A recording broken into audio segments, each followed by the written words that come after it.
एक लड़का एक लड़की से बहुत प्यार करता था। लड़की लड़के से केवल टाइम पास कर रही थी। तो लड़की एक दिन बोली, बाबू मेरा रिचार्ज खत्म हो गया है।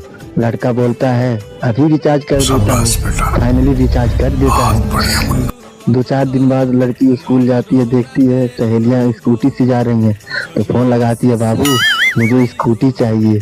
भाई प्यार में पागल था, खेत गिरवी रख दिया, अब स्कूटी दे दिया। कुछ साल बाद लड़की फोन करती है, बाबू बाबू। लड़का बोलता है, क्या हुआ, घबराई क्यों?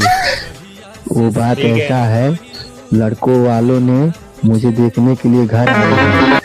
तो लड़का बोला, मुझे तुम धोखा दी हो। लड़की बोलती है, बाबू सब छोड़ो, अगर हमारे प्यार में ताकत होगा तुम हमारे घर लड़कों वालों के लिए पानी जरूर पिलाओगे।